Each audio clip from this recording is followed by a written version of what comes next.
Phone लगाए इससे पहले उसकी माँ का फोन आ जाता है। हृदय ने पूछा, माँ तुम ठीक हो? और ये शोर कैसा? उसकी माँ ने जवाब दिया, मैं बिल्कुल ठीक हूँ। अरे यहाँ पास के स्कूल के बच्चे मिलने आ जाते हैं। बच्चों से बात करते हुए समय कट जाता है। हृदय माँ से फोन पर बात करने की कोशिश कर रहा है, लेकिन अभी भी बच्चों का शोर बहुत है। आंटी जल्दी दीजिए, आंटी पहले मुझे दीजिए, मुझे बहुत भूख लगी है। बच्चे हृदय की माँ से कुछ खाने के लिए मांग रहे थे। हृदय शांत होकर फोन पर आ रही आवाज सुन ही रहा था कि माँ ने हृदय से कहा, बेटा मैं बाद में बात करती हूँ, ये बच्चे आ गए हैं, मैंने ही इन्हें बिगाड़ रखा है, जब देखो टॉफी मांगते रहते हैं। वैसे हृदय बेटा, तुझे पैसों की जरूरत तो नहीं? अगर हो तो मुझे बताओ, मैं शाम को मामा से कहकर पैसे भिजवा दूंगी। हृदय ने प्यार से कहा, नहीं माँ, आप परेशान मत होइए, बस आप अपना ख्याल रखिए। ठीक है बेटा, अभी फोन रखती हूँ, बाद में बात करूंगी। इतना कहकर माँ फोन कट कर देती है। हृदय गहरी सोच में पड़ जाता है। क्या माँ मुझसे कुछ छुपा रही है? वो बच्चे माँ से क्या मांग रहे थे? क्या टॉफी खाने से बच्चों की भूख मिट सकती है? हो ना हो, माँ मुझसे जरूर कुछ छुपा रही है। कुछ देर बाद हृदय खुद को कमरे में बंद करके ध्यान लगाने बैठ जाता है। हृदय को माँ की चिंता सता रही थी। उसने माँ के बारे में जानने के उद्देश्य से ध्यान लगाने का निश्चय किया। तभी फोन की रिंग बज उठी। ये प्रकृति थी। फोन उठाते ही वो बोल पड़ी, हेलो हृदय, कैसे हो? हृदय ने जवाब दिया, हाय प्रकृति, मैं ठीक हूं, तुम कैसी हो? प्रकृति ने हृदय से पूछा, मैंने तुम्हें डिस्टर्ब तो नहीं किया? हृदय बोला, नहीं नहीं, बस बहुत दिनों से घर की सफाई नहीं की थी, वही कर रहा था। तुम बताओ, कैसे याद किया? प्रकृति बोली, याद तो तुम्हें आज पापा कर रहे थे। हृदय ने एक्साइटेड होकर पूछा, क्या बात कर रहे थे? वो बता रहे थे कि कल रात तुमने एक लड़की जो बुरी तरह जल गई थी, उसे पूरी तरह ठीक कर दिया। हृदय जोर से हंस पड़ा। तुम भी सुनी सुनाई बातों में आ गई। प्रकृति ने पूछा, तो क्या ये सच नहीं है? अरे नहीं, मैंने कुछ नहीं किया। वो तो तुम्हारे कॉलेज की एडवांस टेक्नोलॉजी का कमाल है जिसने उसे ठीक कर दिया। अरे छोड़ो इन सब बातों को, पहले तुम बताओ, रौनक कैसा है? हृदय, तुम मुझे गुस्सा दिला रहे हो। हृदय हंसकर बोला, अरे नहीं बाबा, मैं तो मजाक कर रहा था। वैसे सच बताओ, उसने दोबारा तुमसे मिलने की कोशिश तो की होगी? प्रकृति ने गुस्से से कहा, हाँ की थी। कई दिनों तक मेरे घर का चक्कर लगाता रहा, लेकिन मैंने उसकी शक्ल भी नहीं देखी। अगर तुम और शुभांगी उस दिन पार्टी में ना आते तो मेरी लाइफ ही बर्बाद कर दी थी उस कमीने ने।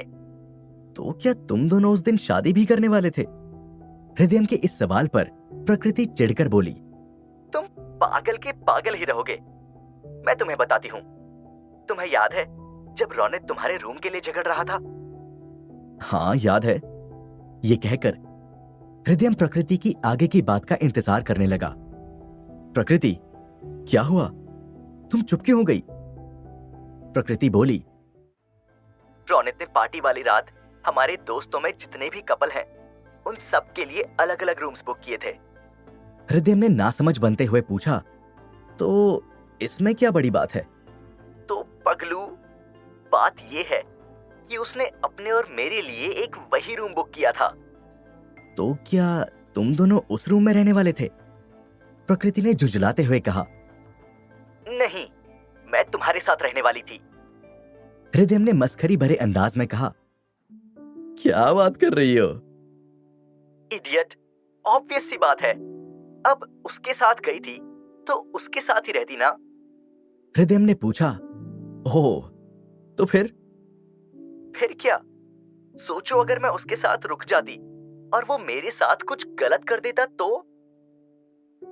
कम ऑन प्रकृति, तुम इतनी बड़ी पागल थोड़ी हो कि उसे कुछ करने देती। प्रकृति सीरियस होकर बोली, सच बताऊं हृदयम, अगर उस रात रोनित मेरे साथ कुछ करता तो शायद मैं उसे मना भी नहीं कर पाती। हृदयम बात समझ गया था कि अगर कुछ देर और इस टॉपिक पर बात हुई तो प्रकृति रोने लगेगी। हृदयम ने बात बदलते हुए कहा, भूल जाओ इस बात को, अब तो रोनित से पीछा छूट गया। प्रकृति ने कहा, इतनी आसानी से नहीं। एक दिन उसने मुझे कॉलेज में रोका। उस दिन मेरा पारा भी चढ़ गया। एक थप्पड़ मारा और सबके सामने कहा कि अगर उसने मुझे दोबारा रोकने की कोशिश की तो पापा से कहकर उसको कॉलेज से निकलवा दूंगी, करियर खराब करवा दूंगी, फिर बनते रहना सड़क छाप रोमियो। हृदयम ने हैरान होकर पूछा, अरे बाप रे, तुम तो ऐसी नहीं थी। हाँ, लेकिन उस बीप बीप बीप को देखते ही मेरा खून खौल जाता है। प्रकृति ने लंबी सांस खींचते हुए कहा, खैर, मेरी छोड़ो, तुम बताओ कैसे हो और कॉलेज क्यों नहीं आ रहे? हृदयम ने कहा, क्या बताऊं, इन दिनों उलझनों में इतना फंसा रहा कि कॉलेज आने का टाइम ही नहीं मिला। कल प्रोफेसर घोष भी यही समझा रहे थे। उन्होंने बताया कि अगले महीने एग्जाम्स भी होने वाले हैं। क्या करूं, कुछ समझ नहीं आ रहा। तुम टेंशन मत लो, तुम अपना बिजनेस संभालो। मैंने नोट्स बनाए हैं, मैं तुम्हें उनकी कॉपी शेयर कर दूंगी। थैंक यू सो मच, प्रकृति ने कहा। You most welcome. Okay, I will call you later. यह कहकर प्रकृति ने फोन कट कर दिया। अपने घर पर हृदयम ने इस बार ध्यान में जाने से पहले फोन को स्विच ऑफ कर दिया। हृदयम ध्यान लगाता है और थोड़ी देर बाद उसे वही गंभीर आवाज सुनाई देती है। यह आवाज हृदयम से कहती है, हृदयम, आज तुम्हें एक अद्भुत शक्ति मिलने वाली है। यह शक्ति तुम्हें किसी के भी मन की बात सुनने की क्षमता देगी। हृदयम परेशान होकर पूछता है, लेकिन इस शक्ति की वजह से मैं अपनी नॉर्मल लाइफ नहीं जी पाऊंगा। हर इंसान के अच्छे और बुरे दोनों पहलू होते हैं। इस शक्ति के मिलने के बाद मेरे जीवन का सारा एक्साइटमेंट खत्म हो जाएगा। मुझे पहले ही सब कुछ पता चल जाएगा। यह बहुत डरावना है। नहीं, प्लीज मुझे यह शक्ति नहीं चाहिए।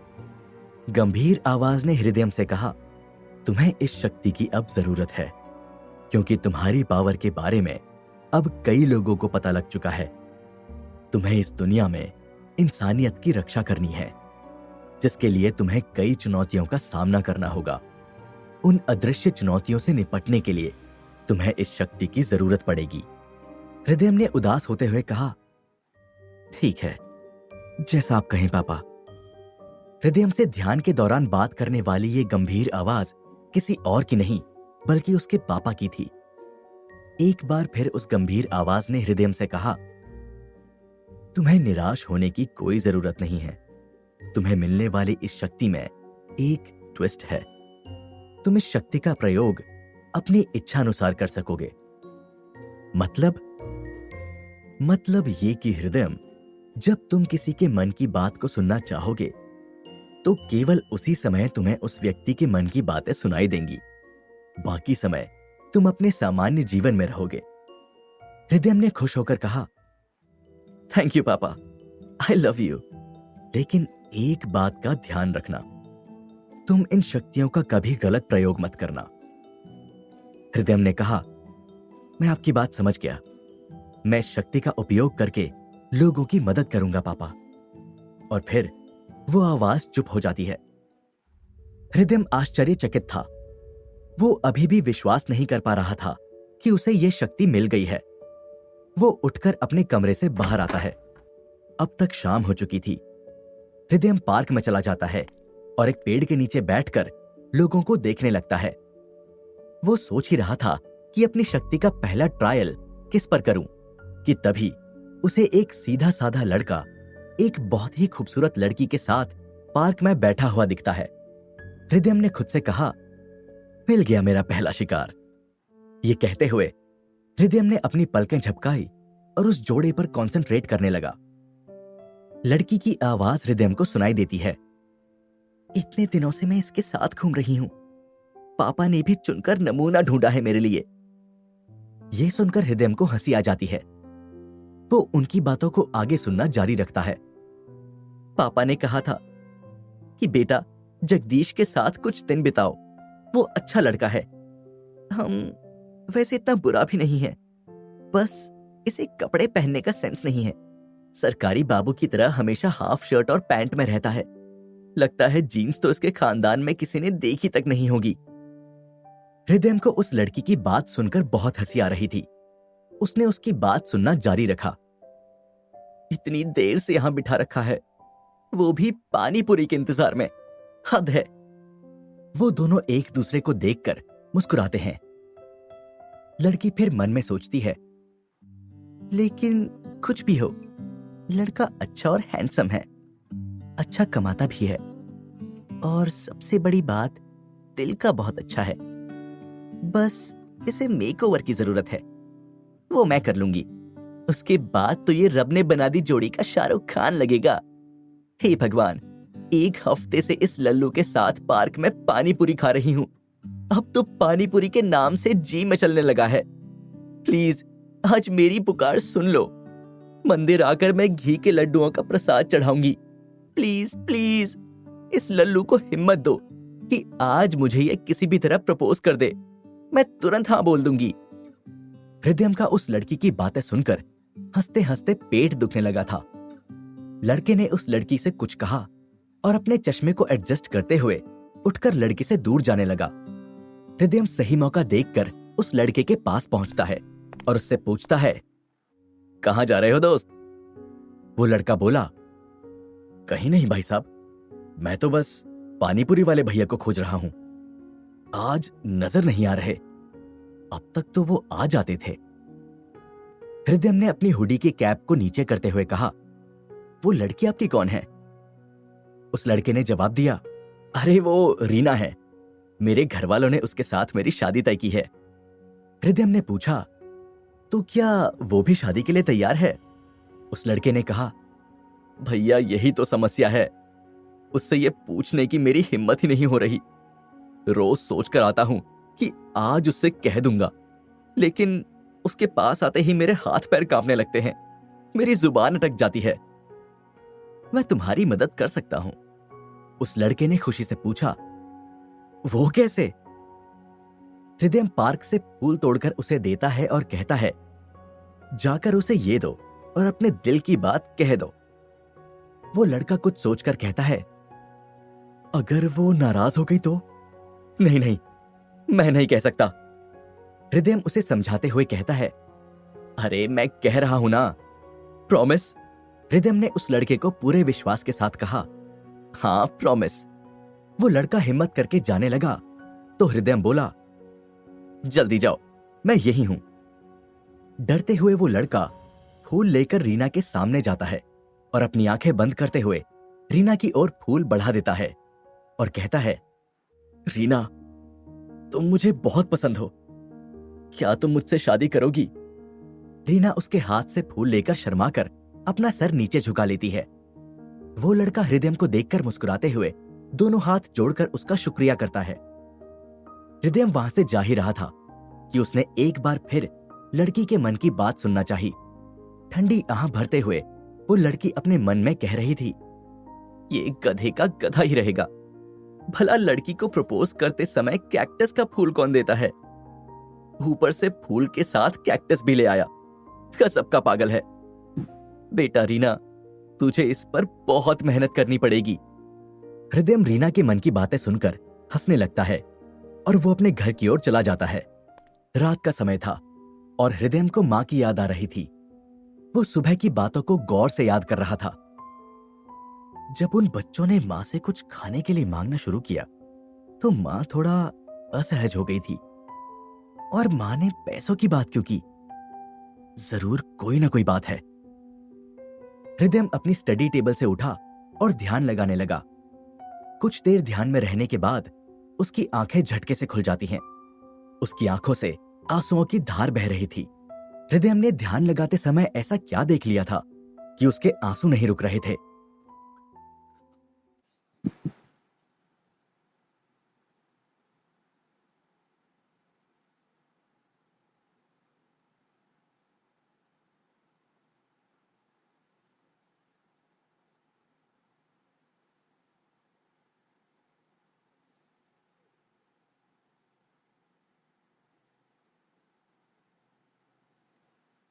रात के समय अपने घर पर हृदयम ने ध्यान की अवस्था में देखा कि शुभांगी अपने महल जैसे घर की बालकनी में खड़े होकर आसमान में चांद को ऐसे देख रही थी जैसे वह उसमें हृदयम के चेहरे को देख रही हो। ठंडी हवा उसके बदन को छू रही थी। वो मोबाइल पर हृदयम के नंबर को देखती और फिर मोबाइल बंद कर देती। वो हृदयम से बात करना चाहती थी, लेकिन वो कॉल करने से हिचक रही थी। शुभांगी सर्द रात में अकेले इस सुनसान जंगल में हृदयम को बहुत मिस कर रही थी। शुभांगी आराम कुर्सी पर लेटकर हृदयम की तस्वीर देखते हुए उसकी आंखों से आंसू छलकने लगे। ये देखकर हृदयम की आंखों में भी आंसू आ जाते हैं। मोबाइल पर शुभांगी की तस्वीर देखते हुए हृदयम कहता है, मुझे पता है तुम मुझे कितना मिस कर रही हो। मैं जानता हूं तुम मुझसे मिलना चाहती हो। मैं तुमसे बहुत जल्द मिलने आऊंगा। ये कहते हुए हृदयम शुभांगी की तस्वीर को सीने से लगा लेता है। शुभांगी का फोन बज उठा। उसे एक ही पल में डर और खुशी एक साथ महसूस हुई। फोन रिसीव करते हुए शुभांगी कहती है, हेलो। हृदयम कहता है, तुम अभी तक सोई नहीं? अपने रुआंसे गले को साफ करते हुए शुभांगी ने कहा, मैं तो सो गई थी। तुम्हारे फोन से मेरी नींद टूट गई। आज इतनी रात मेरी याद कैसे आई? हृदयम बोला, मुझे भी नींद नहीं आ रही थी तो सोचा तुमसे बात कर लूं। शुभांगी ने मजाक करते हुए कहा, हाँ, मैं तो लोरी सुनाती हूँ ना, जो तुम्हें मुझसे बात करने पर नींद आ जाएगी। कुछ ऐसा ही समझ लो। तुम्हारी आवाज सुनकर लगता नहीं कि तुम सो रही थी। मुझे तो लगता है कि तुम रो रही थी। ये सुनकर शुभांगी सोच में पड़ जाती है कि हृदयम को ये सब कैसे पता चला। वो उठकर इधर उधर देखती है कि कहीं हृदयम उसके आसपास तो नहीं, कहीं वो उसे देख तो नहीं रहा। उसे जब यकीन हो गया कि हृदयम उसके पास नहीं है तो उसने एक बार फिर अपना गला साफ करते हुए कहा, भला मैं क्यों रोने लगी?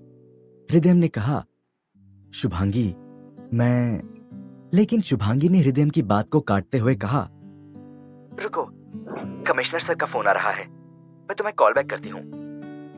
ये कहकर शुभांगी ने हृदयम का फोन कट कर दिया। हृदयम के कानों में शुभांगी की आवाज की खनक अभी भी गूंज रही थी। वो बिस्तर में लेटे हुए शुभांगी के ख्यालों में खो जाता है। जब घड़ी पर सुबह के 7 बजे तो हृदयम की आंख खुल गई। उसने सबसे पहले जगत जी को कॉल किया। हेलो जगत जी। जगत जी ने जवाब दिया, जी सर, गुड मॉर्निंग। जगत जी, मुझे अपने गांव जाना है। आप प्लीज मेरे लिए कल की ट्रेन की टिकट बुक करवा दीजिए। जगत जी ने हैरानी से कहा, सर, फ्लाइट से चले जाइए, मैं फ्लाइट की टिकट बुक करवा देता हूँ। हृदयम ने पूछा, जगत जी, क्या आपके गांव में एयरपोर्ट है? नहीं सर। तब मैं आपसे जो कहूं वही करिए। आप प्लीज मेरे लिए एक कल की ट्रेन टिकट बुक करवा दीजिए। जगत जी ने जवाब दिया, जी सर, अभी करवाता हूँ। हृदयम तैयार होकर अपने स्टडी टेबल पर बैठा कुछ लिख रहा था कि तभी जगत जी का कॉल आता है। सर, जिस ट्रेन में आपने टिकट के लिए कहा था, उस रूट में ट्रैक मेंटेनेंस की वजह से उस ओर जाने वाली सभी ट्रेनों को 10 दिन के लिए कैंसिल कर दिया गया है। हृदयम बोला, ठीक है, मैं कोई दूसरा रास्ता निकालता हूं। सर, आप इतना क्यों परेशान हो रहे हैं? आप कार से चले जाइए। हृदयम ने कहा, नहीं जगत जी, मां को मेरे बारे में अभी कुछ पता नहीं है। उनके सामने अगर मैं अचानक कार से जाऊंगा तो वो बहुत नाराज होंगी। उन्होंने मुझसे वचन लिया था कि मैं कोई गलत काम नहीं करूंगा। अगर मैं कार लेकर गया तो वो समझेंगी कि मैंने गलत तरीके से इतनी जल्दी इतना पैसा कमाया है। इसलिए जब उन्हें यहां लेकर वापस आऊंगा तब इत्मीनान से सब कुछ बताऊंगा। हृदयम के फोन रखते ही जगत जी ने किसी को फोन लगाकर कहा, टीम रेडी करो। जगत जी ने इतना कहकर फोन रख दिया। उनके चेहरे के भावों में अजीब सी गहराई थी। हृदयम खुद से कहता है, 10 दिन तक मैं इंतजार नहीं कर सकता।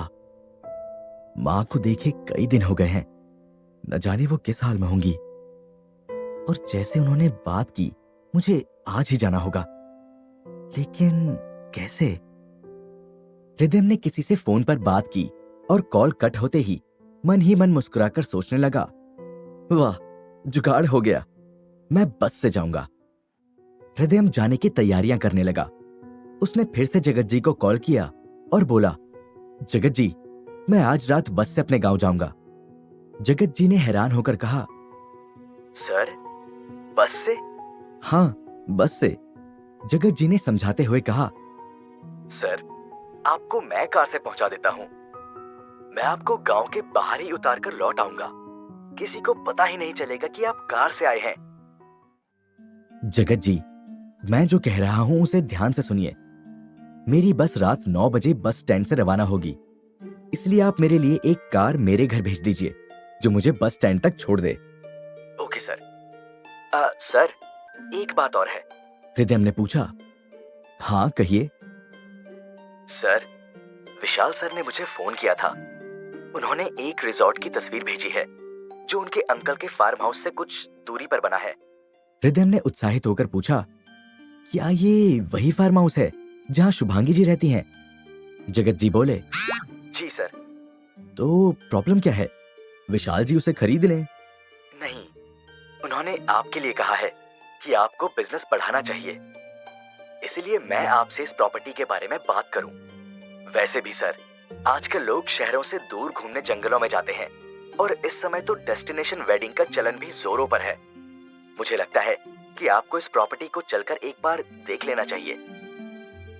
हृदयम ने कहा, ठीक है जगत जी, अगर आपको लगता है कि इस प्रॉपर्टी में इन्वेस्ट करना सही होगा तो चलकर देख लेंगे।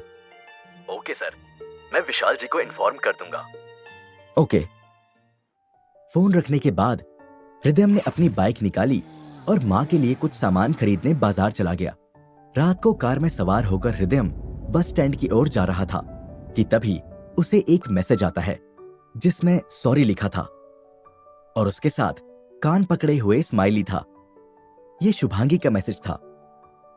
हृदयम उस मैसेज को देखकर मुस्कुराता है और जवाब में उसने भी स्माइली भेज दिया। हृदयम कार की पिछली सीट पर बैठा शुभांगी की याद में खो जाता है। ज्यादा ठंड होने की वजह से कार के दरवाजों के शीशों पर कोहरे की परत चढ़ जाती है। हृदयम ने कार के शीशों पर शुभांगी को याद करते हुए एक स्माइली बनाया, लेकिन उस स्माइली को बनाते ही ओस की एक बूंद स्माइली की आंखों से बहती हुई गिर जाती है।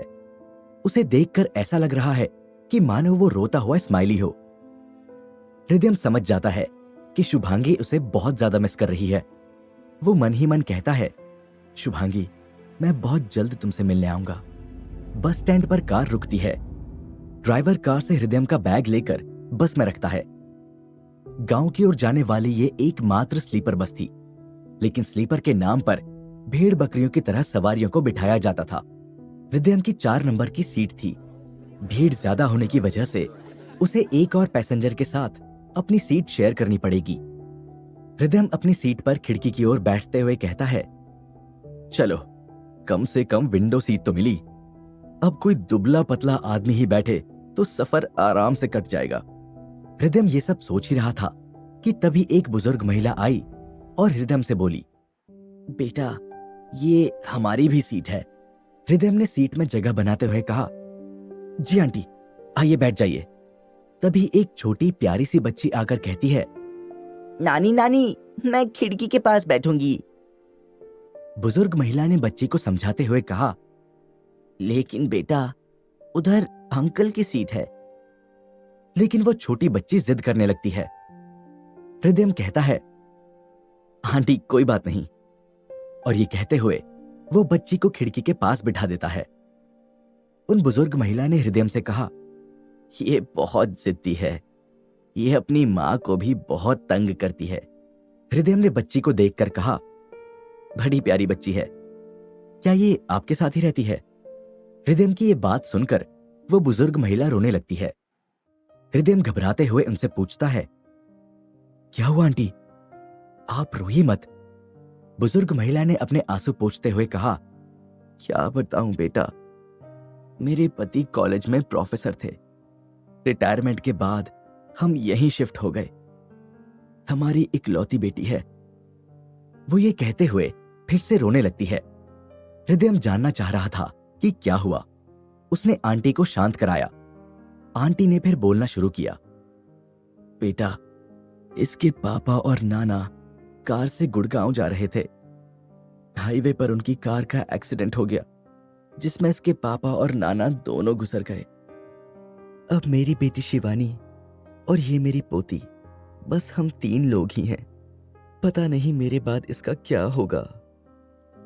हृदयम ने पूछा, अभी तो आपने कहा कि इसकी मां भी है। बुजुर्ग महिला ने कहा, हाँ है, लेकिन पति की मौत के सदमे को वो बर्दाश्त नहीं कर सकी और उसकी आवाज चली गई। वो कई सालों से खामोश है। मेरी बेटी पढ़ी लिखी है, उसे कहीं भी आसानी से नौकरी मिल सकती है, लेकिन उसके बोल न पाने की वजह से उसे कहीं नौकरी नहीं मिलती। वो अपने जीवन को मनहूस और खुद को बोझ समझती है। आंटी ये सब हृदयम को बता ही रही थी कि तभी उनकी बेटी आ जाती है। वो बहुत ही आकर्षक और सुंदर थी। उसकी उम्र 35 साल के करीब थी। हृदयम उसकी खूबसूरती को निहारता ही रह जाता है, मगर अगले ही पल उसे ख्याल आता है कि ये उम्र में उससे बहुत बड़ी है। वो उनकी ओर से नजरें हटा लेता है। शिवानी ने इशारे से अपनी मां से कुछ पूछा। आंटी ने भी इशारे से शिवानी को कुछ समझाया। फिर आंटी ने कहा, बेटा, तुम इन दोनों का ख्याल रखना। इस बस में बहुत भीड़ हो जाती है। हो सके तो इन दोनों को तुम खिड़की की ओर कर देना और तुम इधर लेट जाना। ये कहकर आंटी बस से उतर जाती हैं और बस चल पड़ती है। जब तक शिवानी सीट पर बैठ नहीं गई, तब तक हृदयम वहीं खड़ा रहता है। शिवानी और हृदयम आमने सामने बैठे थे, लेकिन शिवानी ने हृदयम की ओर देखा तक नहीं। सीट पर बच्ची उछल रही थी और उसे कहीं चोट ना लग जाए, इस डर से वो बार बार उसे शांत बैठने का इशारा कर रही थी, लेकिन बच्ची मान ही नहीं रही थी। तब शिवानी ने उसे थप्पड़ मार दिया। बच्ची रोते हुए कहती है, तुम बुरी हो, तुम प्यार से भी तो कह सकती थी, मैं बैठ जाती। ये कहते हुए बच्ची सीट में लेटकर रोने लगती है। रात काफी हो चुकी थी। हृदयम को सीट पर बैठे हुए नींद आ गई थी। कुछ देर बाद हृदयम ने देखा कि शिवानी सोई हुई बच्ची को सहला रही थी और ऐसा करते हुए बहुत रो रही थी। हृदयम ये देखकर परेशान हो जाता है। हृदयम ने अपनी पलकें झपकाई। अब हृदयम शिवानी के मन की बातों को सुन सकता था। बेटा, काश मैं एक बार बोल पाती तो तुझे बताती कि मैं तुझसे कितना प्यार करती हूँ। तेरी तोतली बोली सुनकर मेरा भी तुझसे बातें करने का बहुत मन करता है, लेकिन मैं कितनी मजबूर हूं जो तुझे छोटी सी बात भी नहीं समझा सकती। भगवान भले ही मेरी जिंदगी ले ले, लेकिन एक दिन के लिए मेरी आवाज मुझे लौटा दे, जिससे मैं अपनी बेटी को बता सकूं कि मैं उससे कितना प्यार करती हूं। ये कहकर वो रोने लगती है। हृदयम ने शिवानी को अकेला छोड़ने का निश्चय किया और सीट से उठकर अपने लिए दूसरी जगह तलाशने लगा, लेकिन सीट फुल होने की वजह से उसे फिर से अपनी सीट पर वापस लौटना पड़ा। सीट पर वापस आकर उसने देखा कि शिवानी भी सो गई थी। हृदयम सीट के किनारे बैठ गया। उसे नींद आई ही थी कि तभी लॉकेट गर्म होने लगा। वो समझ चुका था कि यह शिवानी की मदद करने का इशारा है, लेकिन कैसे? उसके दिमाग में एक आइडिया आता है। वो मन में कहता है, मैं जानता हूं कि ऐसा करना गलत होगा, लेकिन शिवानी की मदद करने का कोई और रास्ता नहीं है। हृदयम किस गलत तरीके के बारे में सोच रहा था? क्या वो शिवानी को ठीक कर पाएगा?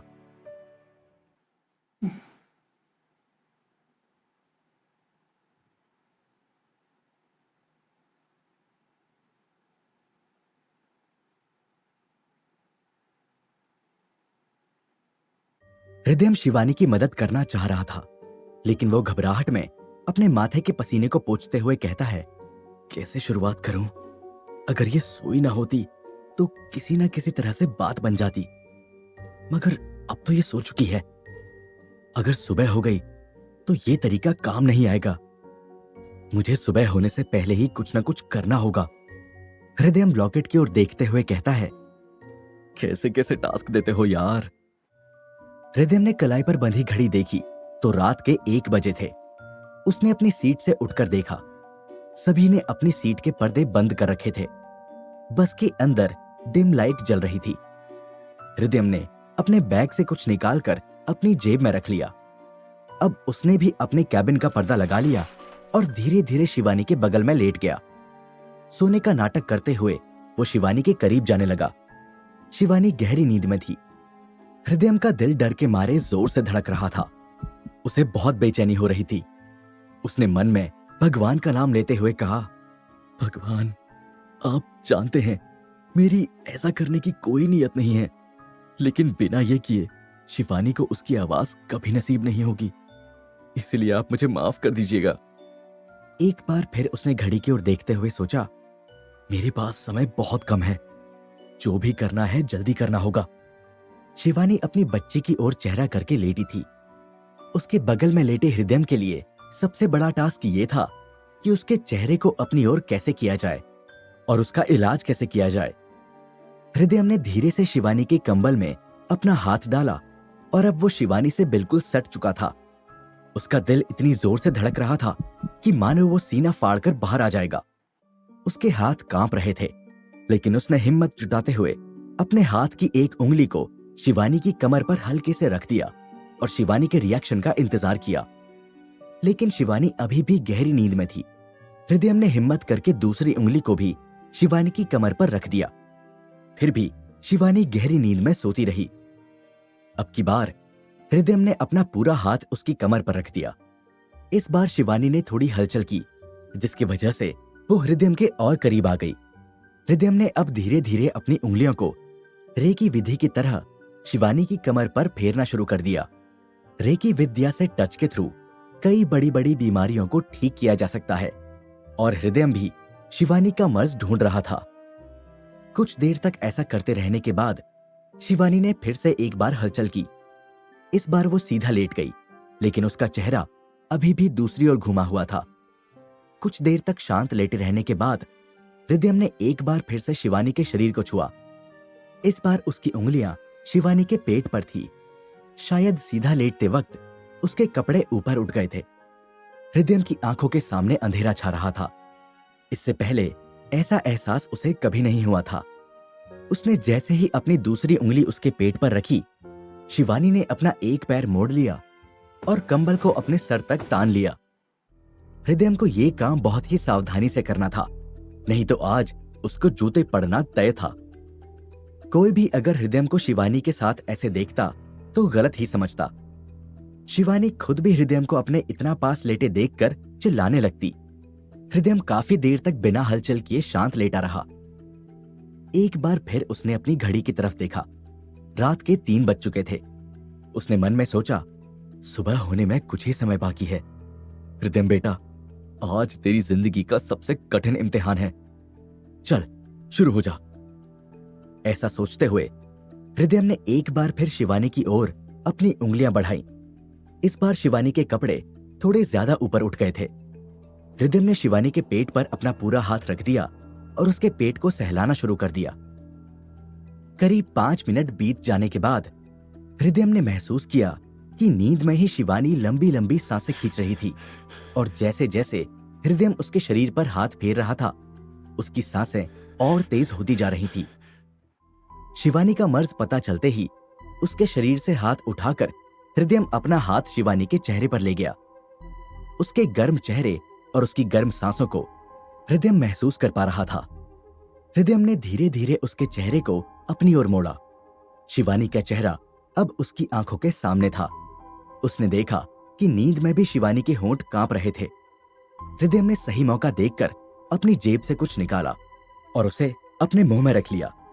हृदय फिर जैसे जैसे अपना चेहरा शिवानी के पास ला रहा था, शिवानी की सांसों की गर्मी बढ़ती जा रही थी। हृदय को शिवानी की बॉडी में दवा पहुंचानी थी, लेकिन शिवानी के नींद में होने के कारण उसे कुछ समझ में नहीं आ रहा था। ऊपर से लोग उसे शिवानी के साथ इस हालत में ना देख लें, इस बात का डर भी उसे सता रहा था। लेकिन फिर हृदय ने हिम्मत करके बिना देरी किए अपने होंठों को शिवानी के होंठों से सटा दिया और उसे किस करने लगा, जिसका बस एक ही मतलब था कि वो ऐसा करके शिवानी को दवा दे सके। कुछ ही देर बाद हृदय ने शिवानी को खुद से दूर किया। दवा के असर से शिवानी बेहोश हो चुकी थी। हृदय को भी चक्कर आ रहा था। हृदय ने खुद को संभालते हुए कहा, कहीं ये उस जड़ी बूटी का असर तो नहीं? फिर उसने शिवानी को देखा। वो बेहोश थी। हृदय कैबिन से बाहर आता है। उसे बाहर की ठंडक आराम दे रही थी। उसने घड़ी में देखा तो सुबह के 4 बजे थे। हृदय कुछ दूर आगे एक शहर में उतर जाता है। सूरज की रोशनी से शिवानी की नींद खुल जाती है। सुबह के 8 बज चुके हैं। शिवानी को हल्के चक्कर आ रहे थे। उसने खिड़की से झांक कर देखा। उसका शहर अभी 55 किलोमीटर दूर था। शिवानी ने रात के पल को याद करते हुए कंबल को अपने ऊपर कसकर खींचा और अपनी आंखें बंद कर ली। तभी उसकी बेटी जाग उठी और मां के गले लगते हुए बोली, गुड मॉर्निंग मम्मा। शिवानी ने भी मुस्कुराकर उसे गले से लगा लिया। शिवानी से गले लगने के बाद बच्ची उसके गोद में बैठने ही वाली थी कि तभी शिवानी के कान के झुमके बच्ची के स्वेटर में फंस जाते हैं और तभी आउच आउच की आवाज आती है। यह शिवानी की आवाज थी। शिवानी के मुंह से ये शब्द सुनकर बच्ची खुशी से उछल पड़ती है। शिवानी भी उसे गले लगाते हुए कहती है, बेटा, मम्मा तुमसे बहुत प्यार करती हैं। अब से मम्मा तुम्हें कभी नहीं मारेगी, बस तुमसे प्यार करेंगी। बच्ची ने कहा, मम्मा, हम दोनों अब खूब बातें करेंगे। अब नानी को कहानी नहीं सुनानी पड़ेगी। हाँ बेटा, कहते हुए शिवानी अपनी बेटी को गले से लगाकर रोने लगती है। जैसे ही बस रुकी, थोड़ी देर बाद शिवानी को कुछ याद आता है। वो बच्ची से कहती है, बेटा आप यहीं बैठो, मम्मा अभी आती हैं। शिवानी बस में हृदय को ढूंढती है, लेकिन वो बस में नहीं था। फिर वो बस से उतरकर इधर उधर देखती है। वो वहां खड़े लोगों से हृदय का हुलिया बताकर उसके बारे में पूछती है, लेकिन हृदय उसे कहीं नहीं मिलता। वो हताश होकर बस में आ जाती है। शिवानी मन ही मन सोचती है, कौन था वो? कहां चला गया? क्या भगवान ने मेरी प्रार्थना सुनकर उसे मेरे पास भेजा था?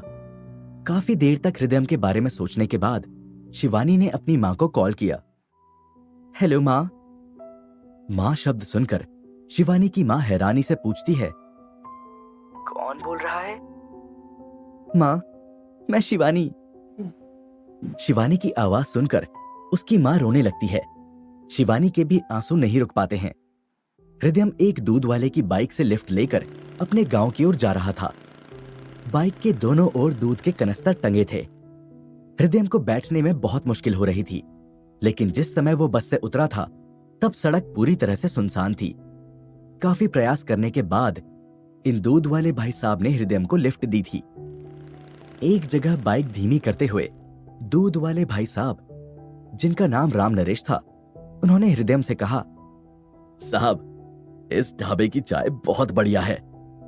हृदय ने कहा, चलिए टेस्ट करते हैं।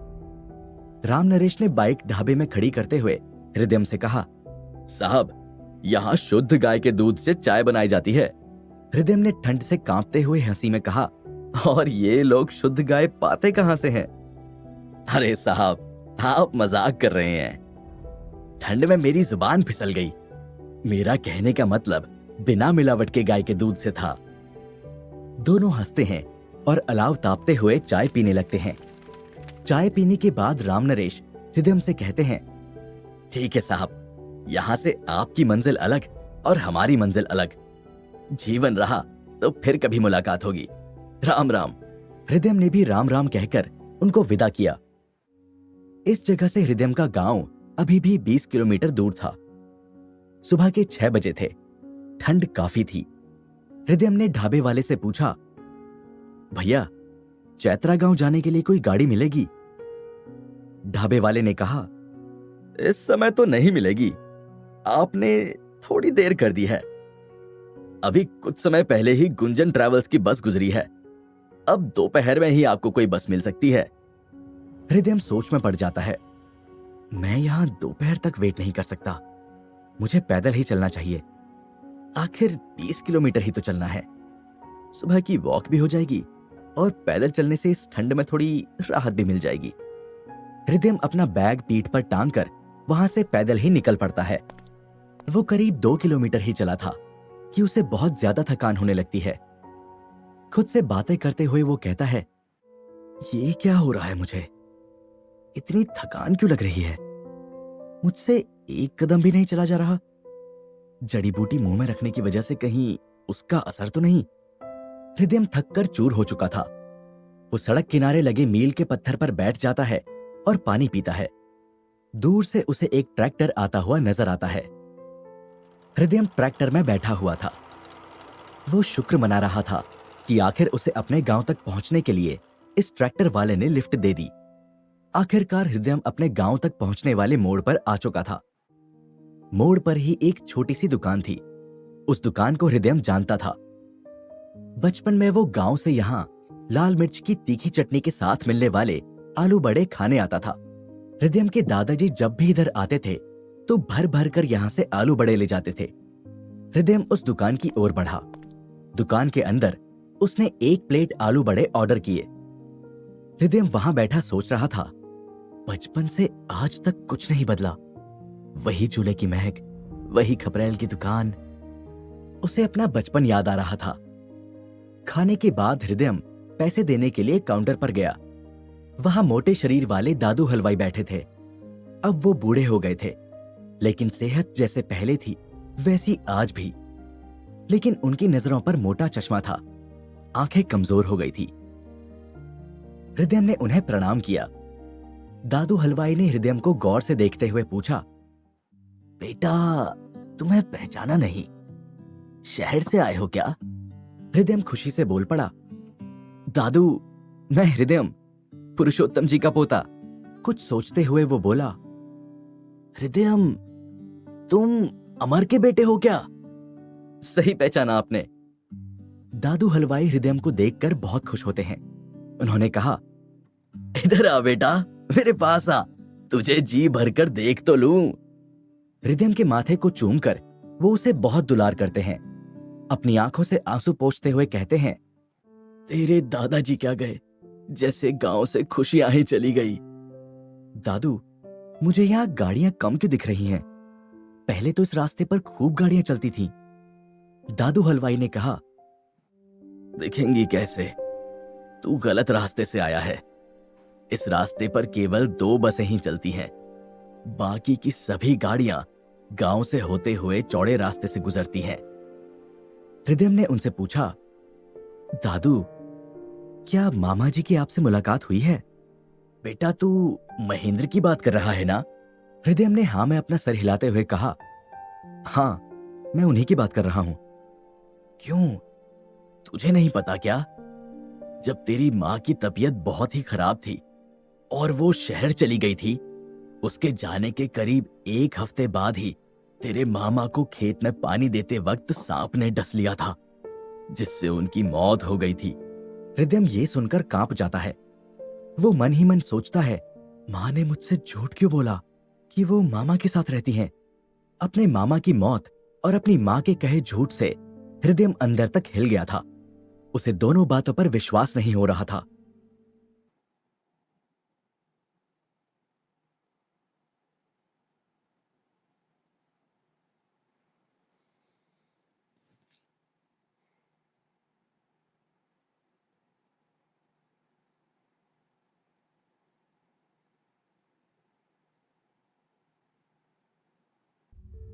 मामा जी की मौत की खबर सुनकर हृदय का शक अब और भी गहरा हो चुका था। वो मन ही मन सोचता है, मां जरूर मुझसे कुछ छुपा रही हैं, वरना वो मुझसे झूठ क्यों बोलती? हृदय दादू हलवाई से अपनी मां के बारे में जानने की कोशिश करता है। दादू, मेरी मां गांव में है? दादू हलवाई दुख के भाव से बोलते हैं, हाँ बेटा, सुना है वो गांव में ही है। पता नहीं भगवान तुम लोगों की और कितनी परीक्षा लेगा। बेटा, तू मेरी बातों का बुरा मत मानना। हृदय बोला, आप मेरे दादू हैं, भला मैं आपकी बातों का बुरा क्यों मानूंगा?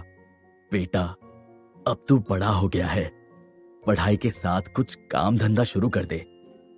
कब तक अपनी मां से सड़कों पर पकौड़े बिकवाएगा? मेरी बात मान तो उसे यहां से ले जा, तेरा चाचा उसे जीने नहीं देगा। हृदय के चेहरे के भाव को पढ़ते हुए दादू हलवाई ने उससे कहा, लगता है तेरी मां ने तुझे कुछ बताया नहीं।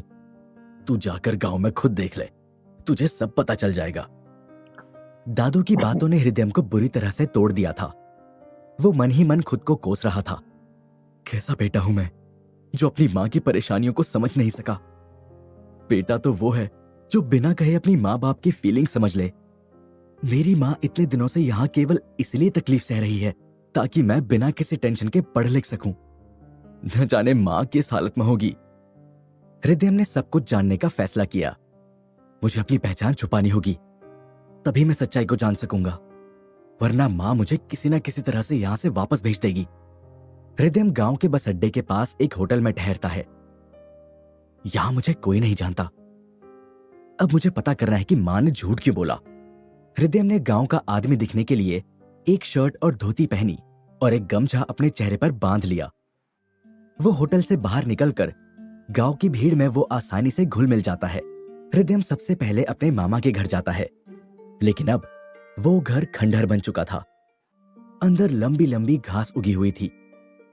घर की हालत देखकर हृदय खुद से कहता है, मां ने मुझसे झूठ कहा था कि वो मामा के साथ रहती है, लेकिन अगर मां यहां रहती है तो फिर वो है कहां? हृदय को तभी कुछ याद आता है। याद आया, मां ने कहा था कि वो स्कूल में बच्चों के पास चली जाती है। मुझे स्कूल जाकर देखना चाहिए। वो स्कूल की ओर बढ़ा, लेकिन स्कूल बंद था। हृदय ने स्कूल ग्राउंड में खेल रहे बच्चों के पास जाकर पूछा, सुनो, ये स्कूल क्यों बंद है आज?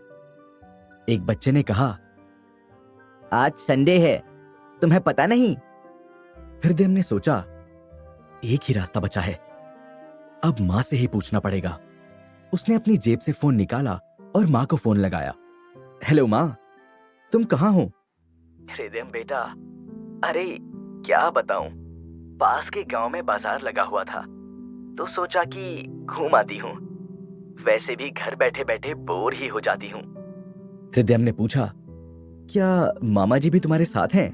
मां ने कहा, अरे वो कहाँ आएगा, उसको अपने खेतों से ही फुर्सत कहाँ मिलती है। बेटा सुन, यहाँ शोर बहुत हो रहा है। मैं शाम को घर पहुंचकर आराम से तुझसे बात करती हूँ। तू ठीक तो है ना? हाँ मां, मैं ठीक हूं। मैं शाम को कॉल करूंगा। हृदय ने एक पल रुककर कहा, मां सुनो, चाचा जी ने जिन पेपर्स पर साइन करने के लिए तुम्हें बुलाया था, क्या वो काम हो गया? अगर हो गया हो तो मैं तुम्हें वापस लेने आ जाता हूं। अभी नहीं हुआ बेटा। सरकारी काम में तो तुम जानते ही हो कि कितना समय लगता है, लेकिन उम्मीद है कि जल्द ही काम हो जाएगा। अच्छा, अब मैं फोन रखती हूँ। पंडिताइन काकी बुला रही है। मैं तुझसे शाम को जी भर के बातें करूंगी। हृदय खुद से बातें करता है। पास वाले गांव के बाजार में मां क्या कर रही हैं? चलकर देखना चाहिए। हृदय पास वाले गांव के साप्ताहिक बाजार में घूम रहा था। यहां कई गांव के लोग अपनी जरूरतों का सामान खरीदने के लिए आते थे, लेकिन भीड़ में हृदय अपनी मां को ढूंढ नहीं पा रहा था। हृदय ने एक पल के लिए अपनी आंखें बंद की और अपनी मां को याद किया। अगले ही पल सब थम गया और हृदय को अपनी मां दिख गई।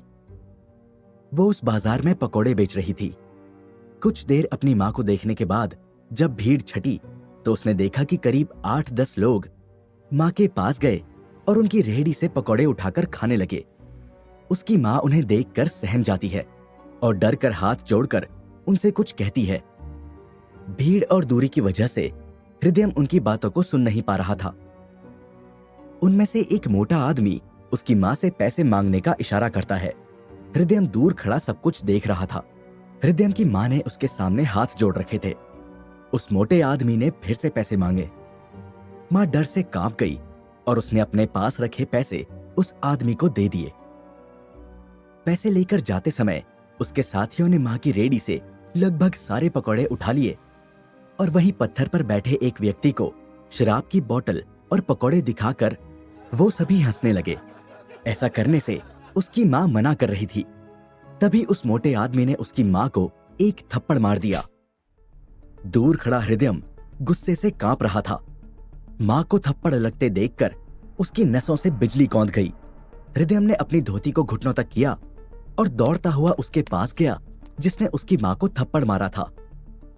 उसके गले में टंगे गमछे से उसकी गर्दन को पकड़कर हृदय ने उसके चेहरे पर तेज पंच मारा। एक पंच पड़ते ही उस मोटे का सर चकरा गया था। वो इधर उधर अपने हाथों को फैलाकर कोई सहारा ढूंढ रहा था। पास खड़े एक बैल का सहारा लेकर वो अपने आप को संभालने की कोशिश करता है। झगड़ा होता देखकर वहां लोगों की भीड़ लग चुकी थी। भीड़ में खड़ी एक महिला ने अपने पति से कहा, देखो इस लड़के को, इसके एक मुक्के ने इस मोटे आदमी के मुंह से कितना खून निकाल दिया। और एक तुम हो, तुमसे एक मच्छर भी नहीं मारा जाता। हृदय पलटकर देखता है कि उस मोटे आदमी के दो साथी उसको मारने के लिए बढ़ रहे थे। उनमें से एक ने हृदय पर लाठी से प्रहार किया। हृदय ने लाठी के वार से बचते हुए उसके पेट में इतनी जोर से किक मारी कि वो उल्टी कर देता है। ये देखकर उसका दूसरा साथी डर जाता है। हृदय ने उसका कॉलर पकड़ा और उस पर थप्पड़ों की बारिश कर दी। तभी मोटा आदमी एक बार फिर से हृदय को मारने के लिए उसकी ओर दौड़ते हुए आता है और कहता है, रुक ओए।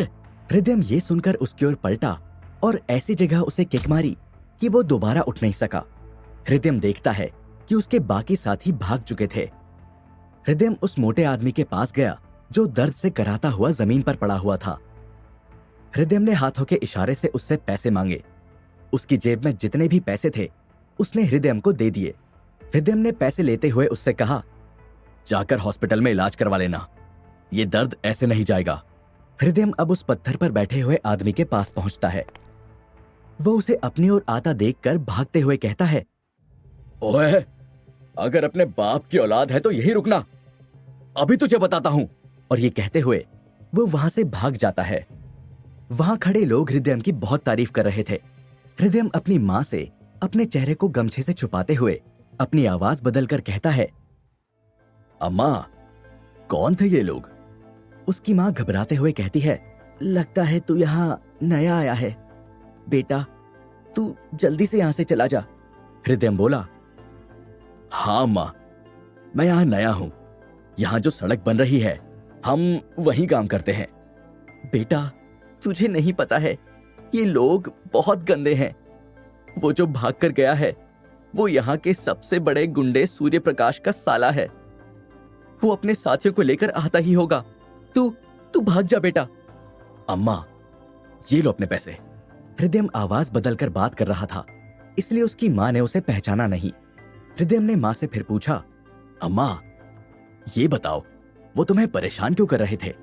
बेटा, ये सब बातें बताने का समय नहीं है, तू यहां से चला जा। मां हृदय को वहां से जल्दी जाने के लिए कह रही थी।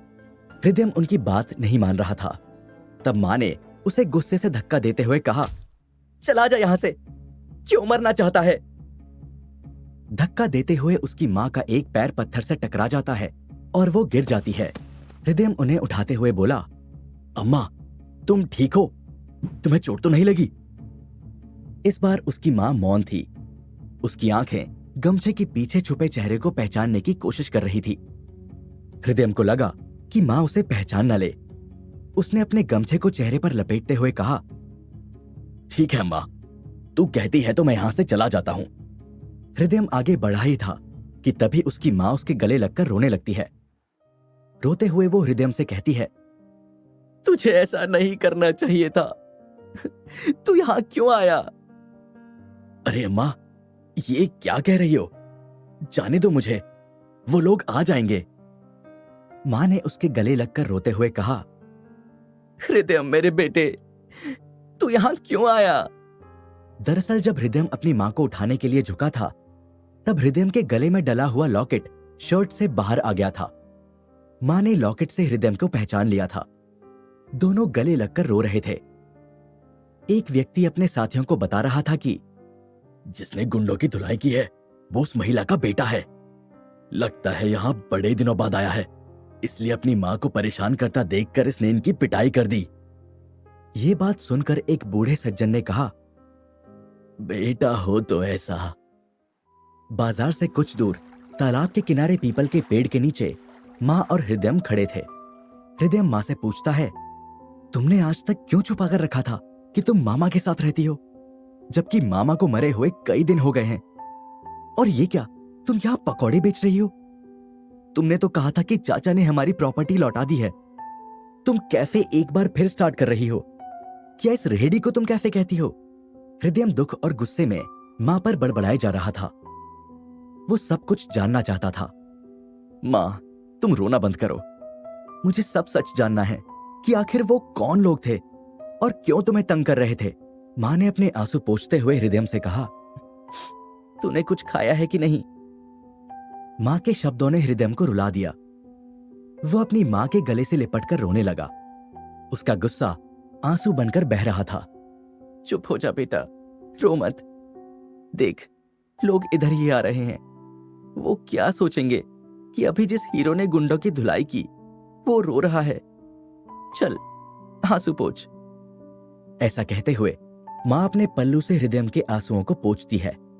मां ने हृदय को अपने झोले से पकौड़े निकालकर देते हुए कहा, ले बेटा, कुछ खा ले और घर चल। हृदय मां के साथ अपने पुश्तैनी मकान में आता है। ये एक पुरानी हवेली नुमा जर्जर भवन था। हृदय उस हवेली की ओर बढ़ चला। तभी मां ने हृदय का हाथ पकड़ते हुए कहा, यहां नहीं बेटा, मकान आगे है। हृदय ने देखा कि मां ने एक टूटे फूटे मकान को किराए पर ले रखा है, जहां किसी भी प्रकार की कोई सुविधा नहीं थी। हर जगह सीलन थी। पानी भी उसे स्कूल में लगे हैंडपंप से लाना पड़ता था। हृदय ने मां से कहा, मुझे शुरू से सारी बात बताओ। मां ने कहा, बेटा, तुम्हारे चाचा ने मेरे साथ जो किया वो बताते नहीं बनता। इंसान कितना नीचे गिर सकता है। अपनी मां की बातें सुनते हुए हृदय को गुस्सा आ रहा था। अब वो क्या करेगा? लेकिन उससे पहले वो सब जानना चाहता था।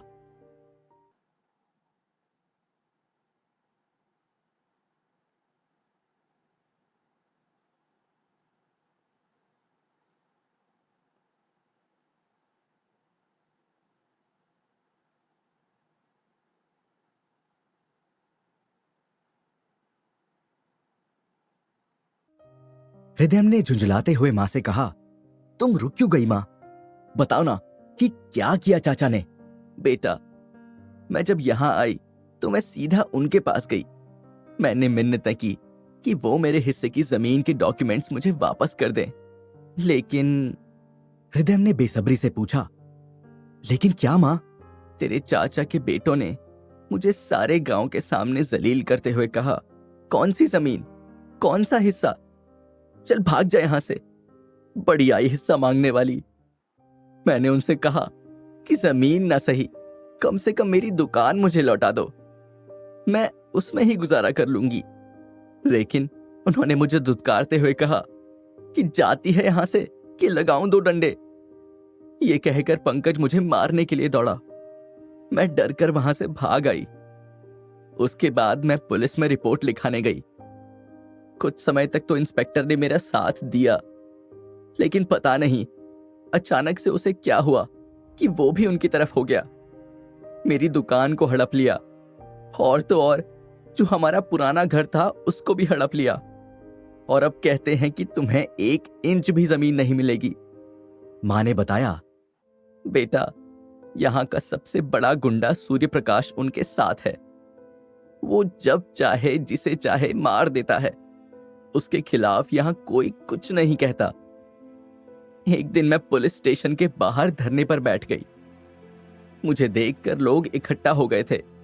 भीड़ को देखकर वो इंस्पेक्टर मेरे पास आया और बोला कि देख माई, मेरी तुझसे कोई दुश्मनी नहीं है, लेकिन मेरे भी बाल बच्चे हैं। मैं तेरी दिल से मदद करना चाहता हूं, लेकिन तेरे रिश्तेदार ने मेरे हाथों में इतने पैसे रख दिए हैं कि मैं उसकी तरफ हो गया हूं।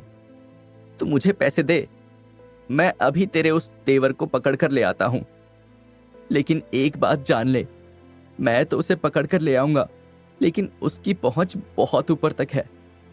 यहां का एमएलए उसका साला है। वो 1 मिनट में छूट जाएगा। और सोच, जब वो छूटेगा तो तेरा क्या हाल करेगा? अरे तू जब जिंदा ही नहीं रहेगी तो ये सब किसके लिए कर रही है? मैंने सुना है कि तेरा बेटा डॉक्टरी पढ़ रहा है। एक काम कर, उसे पढ़ा और डॉक्टर बना। वो डॉक्टर बनने के बाद कमाने लगेगा। उसी के साथ खुशी खुशी अपनी जिंदगी बिताना।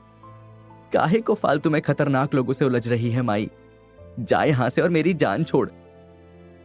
मां भरी सी आवाज में बताती है, मैं एक दिन फिर तेरे चाचा के पास गई।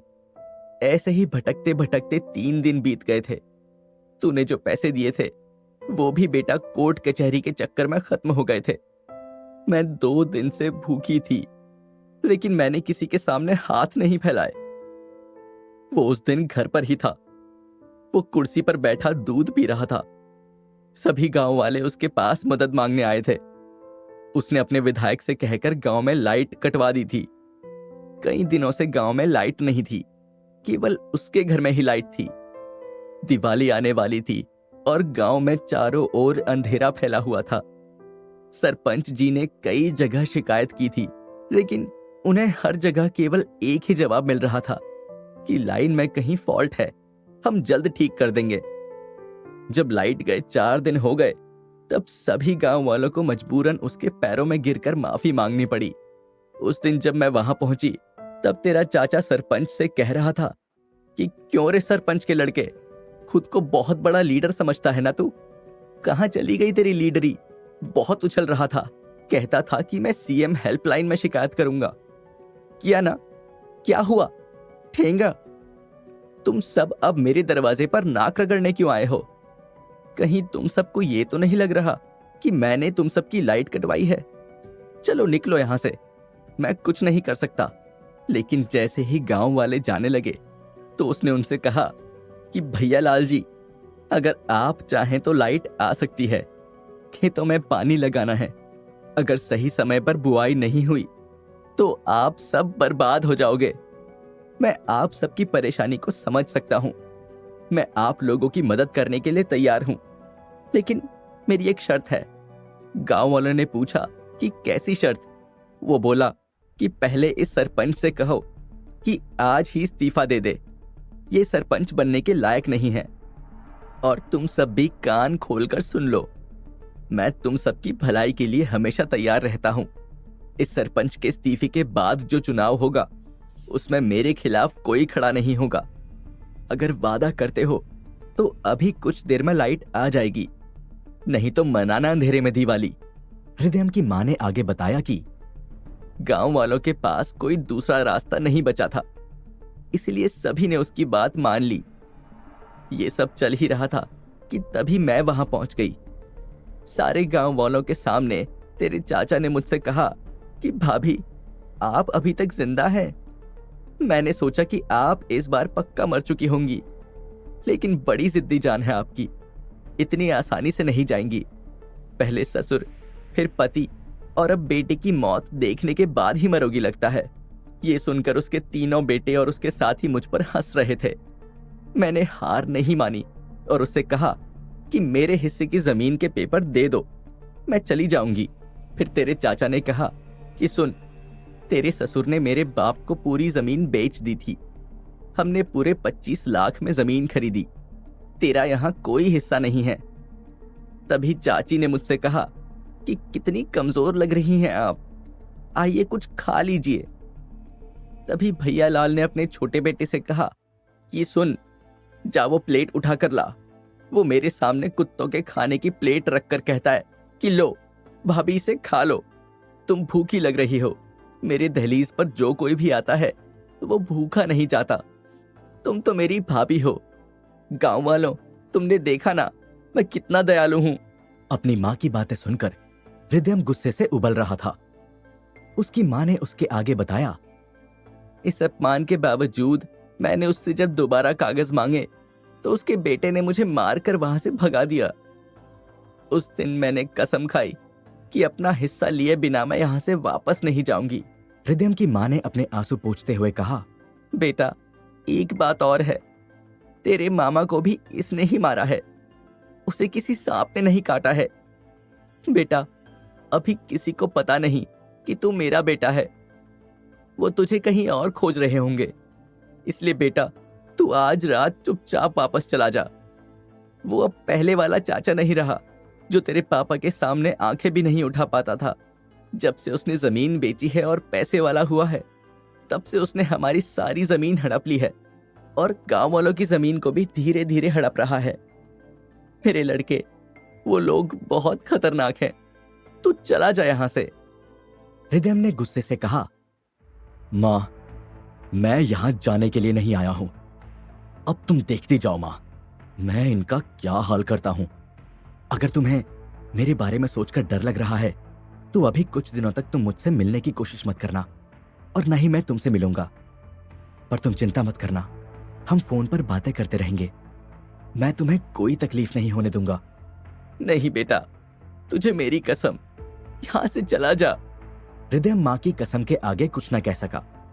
उसने दुख भरी आवाज में मां से कहा, ठीक है मां। मां से विदा लेकर हृदय चला जाता है, लेकिन उसके मन में अपने चाचा के लिए नफरत उबाल मार रही थी। वहां से निकलते हुए हृदय ने अभी भी अपना चेहरा गमछे से ढका हुआ था। शाम हो गई थी।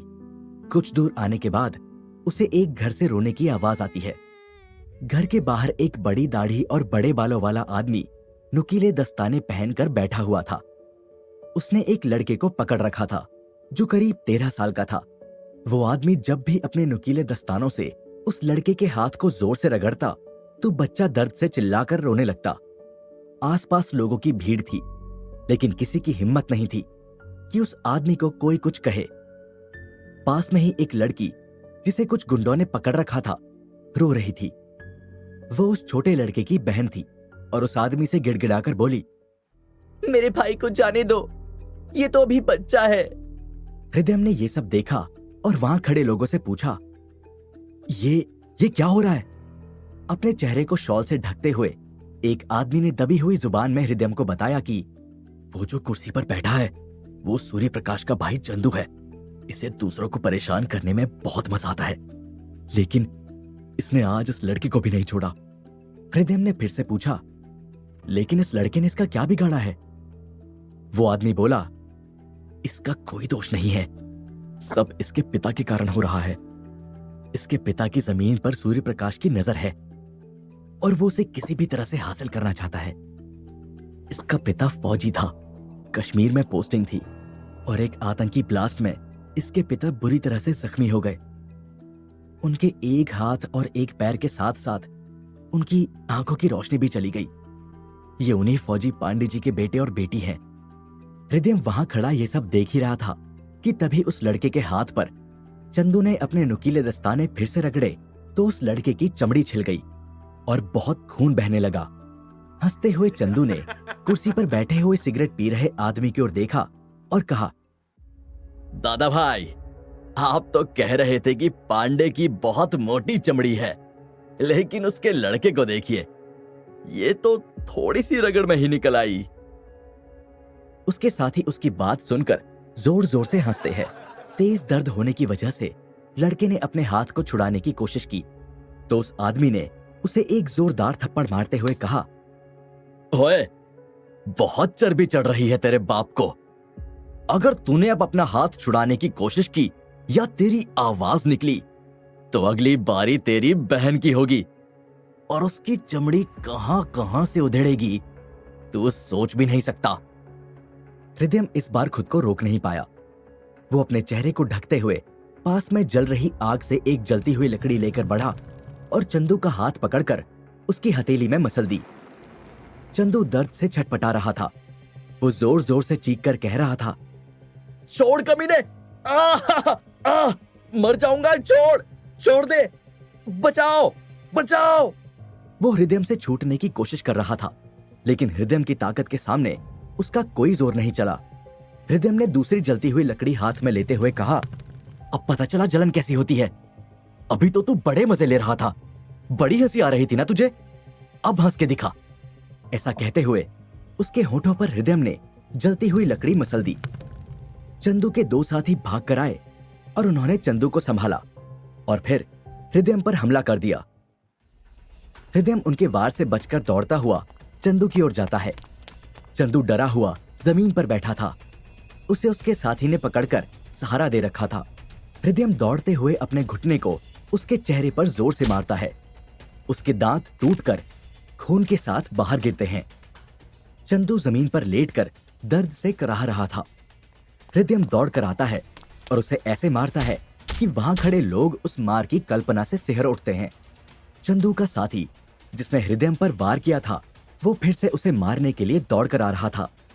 हृदयम ने अपने पास पड़ी ईंट को उठाया और जैसे ही वो आदमी हृदयम के करीब आया, हृदयम ने उछलकर उसके सर पर ईंट दे मारी। ईंट बीच में से टूट जाती है, लेकिन वो आदमी जिसके सर पर चोट लगी थी वो अभी भी वहीं खड़ा होता है। हृदयम देखता है कि उस आदमी के सर से खून की धार निकल रही थी और अगले ही पल वो जमीन पर गिर जाता है। वहां खड़ी भीड़ उन गुंडों की पिटाई को मजे लेकर देख रही थी। दादा भाई एक तरफ बैठा ये सब देख रहा था और हृदयम को लड़ते देखकर उसकी आंखें फटी की फटी रह जाती हैं। लेकिन अचानक से हृदयम के सर पर कोई पीछे से हमला करता है और एक पल के लिए हृदयम की आंखों के सामने अंधेरा छा जाता है।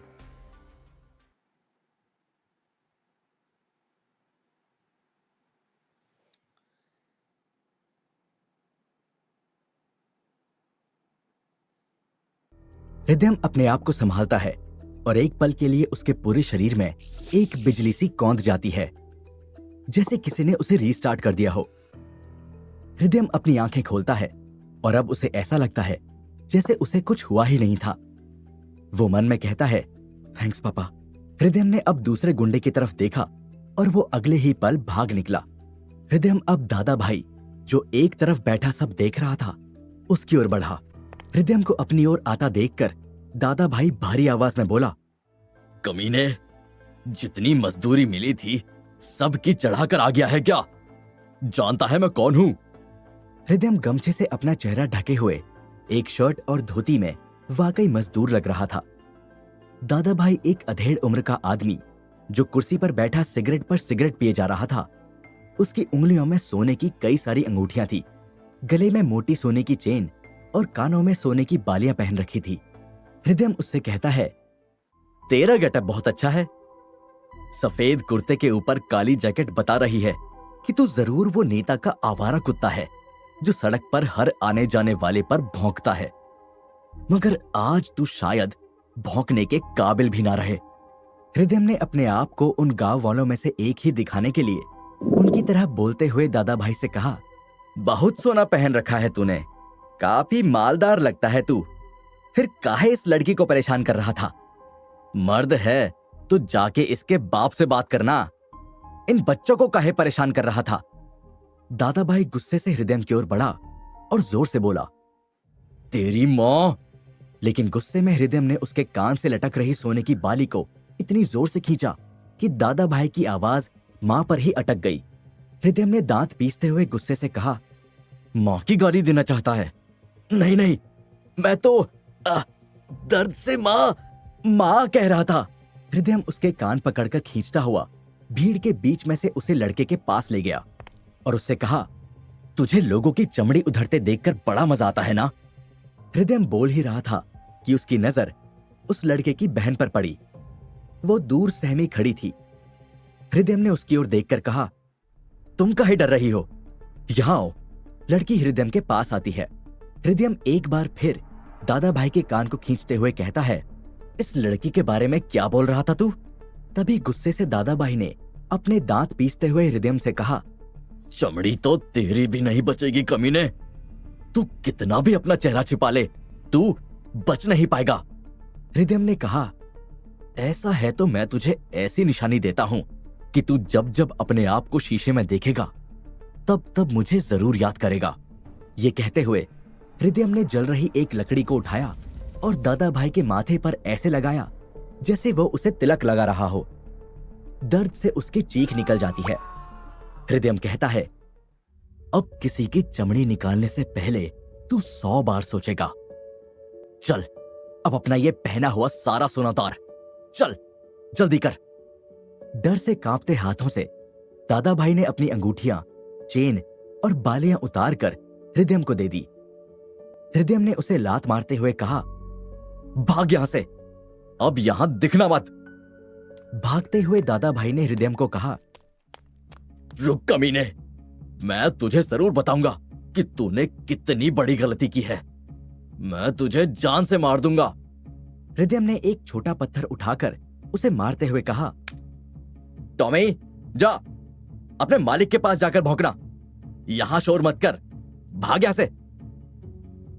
दादा भाई को भागते हुए देखकर सारे गांव वाले हंसने लगे।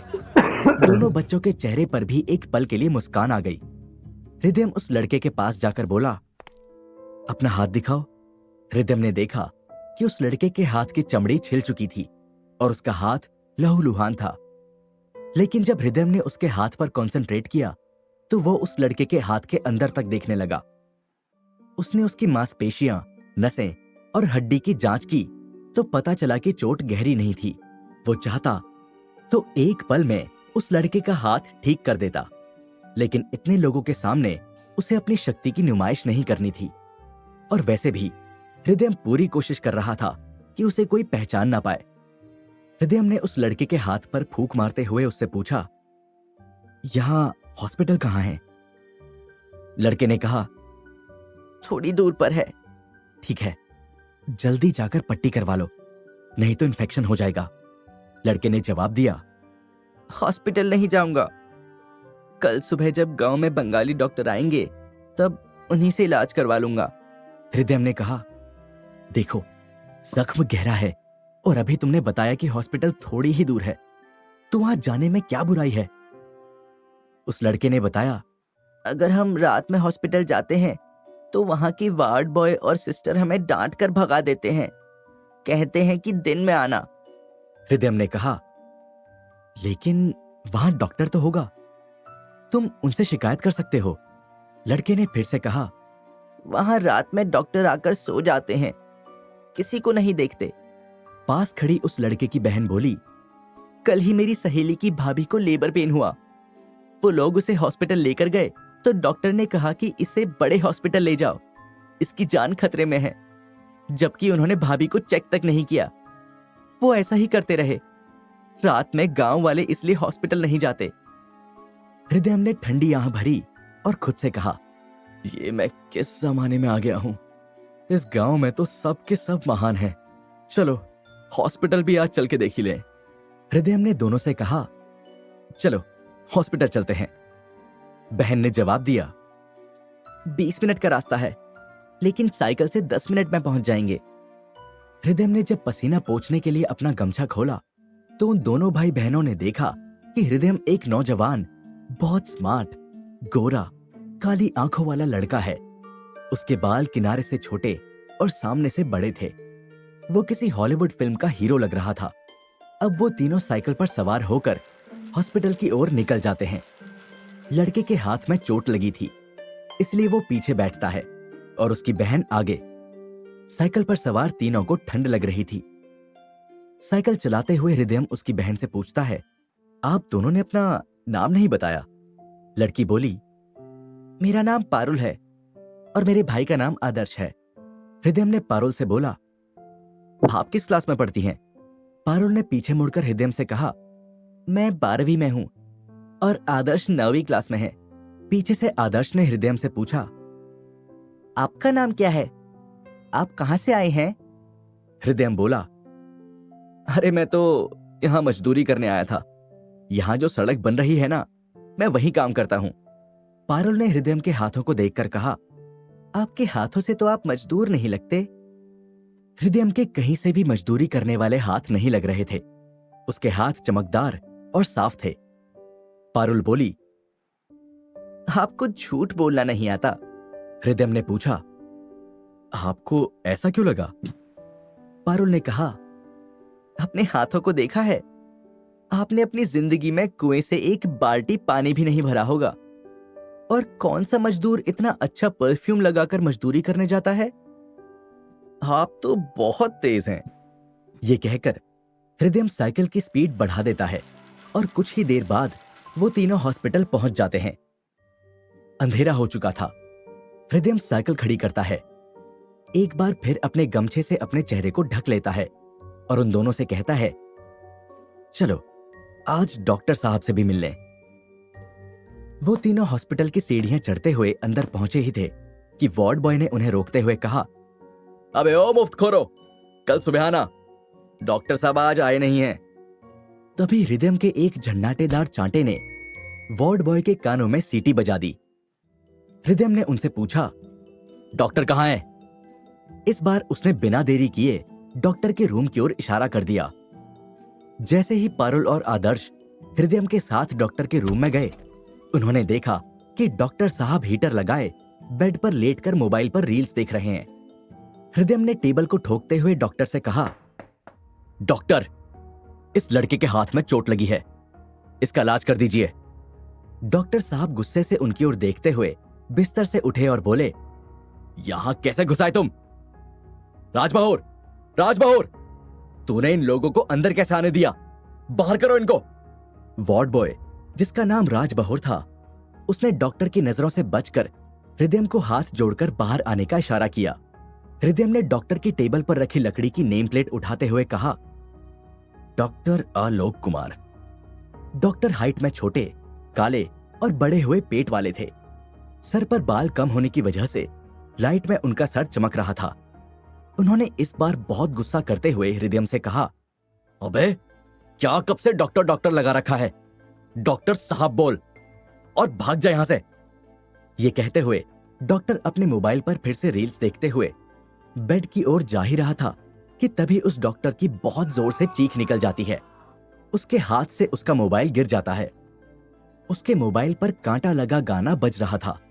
सबने देखा कि डॉक्टर के पीछे वाले हिस्से में 10 ml की मोटी सिरिंज घुसी हुई थी। हृदयम ने वार्ड बॉय के कंधे पर हाथ रखकर मजाकिया अंदाज में कहा, ये तो कमाल हो गया, मोबाइल पर कांटा लगा बज रहा है और देखो डॉक्टर, नहीं, डॉक्टर साहब के पीछे इतना बड़ा कांटा भी घुसा है। इसे ही कहते हैं नेकी कर और दरिया में डाल। वार्ड बॉय ने आश्चर्य और डर से देखते हुए हृदयम से कहा, नहीं, इस घटना पर यह मुहावरा सही नहीं बैठ रहा। हृदयम ने उससे कहा, कमीने, मैं यहां मुहावरे सिखाने आया हूं। हृदयम की बातें सुनकर पारुल को हंसी आ जाती है। हृदयम पारुल की ओर देखकर कहता है, बताइए, हम यहाँ इलाज करवाने आए हैं और ये हमें मुहावरों की क्लास दे रहा है। क्लास तो तुम्हारी लगनी बाकी है, लेकिन उससे पहले जाके घाव साफ करने के लिए स्पिरिट, कॉटन, बैंडेज और पोविडोन आयोडीन ऑइंटमेंट लेकर आ। आज डॉक्टर साहब इस लड़के के घाव पर पट्टी करेंगे। जा, भागकर ये सब लेकर आ, और अगर 1 मिनट में वापस नहीं आया तो फिर मैं आऊंगा। तभी डॉक्टर ने अपने पीछे से घुसी हुई सुई को निकालने के लिए हाथ बढ़ाया ही था कि हृदयम ने उसके हाथ में नेम प्लेट को मारते हुए कहा, ना ना ना, ये तब तक नहीं निकलेगी जब तक इस लड़के का ट्रीटमेंट नहीं हो जाता। ये अपनी ही जगह पर रहेगी, और अगर तूने इसे छुआ या निकालने की कोशिश की तो तेरे पीछे मैं इतनी सुइयां घुसेड़ दूंगा कि पीछे से सुबह नूडल्स निकलेगी, फिर खाते रहना चाउमीन।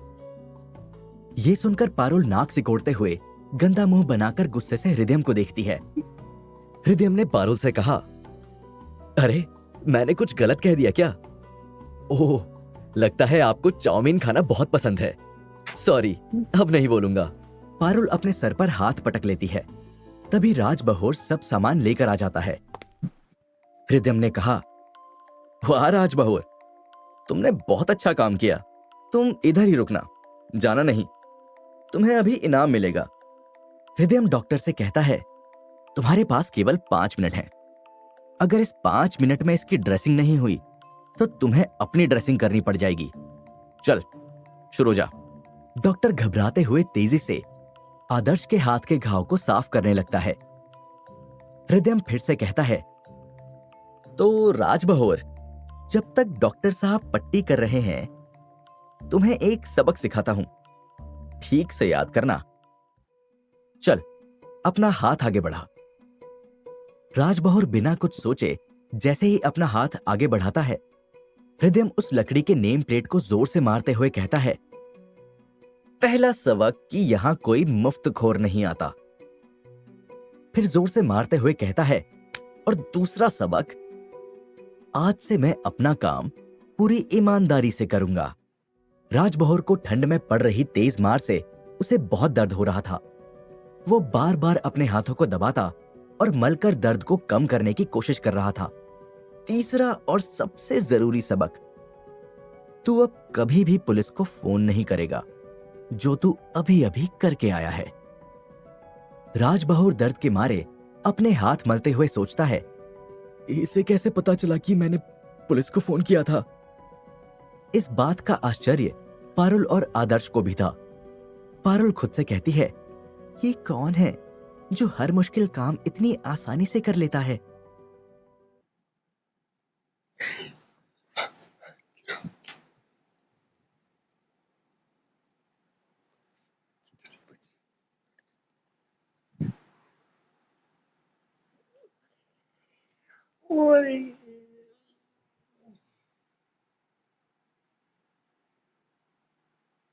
राजबहूर हृदय की ओर हैरानी से देख रहा था।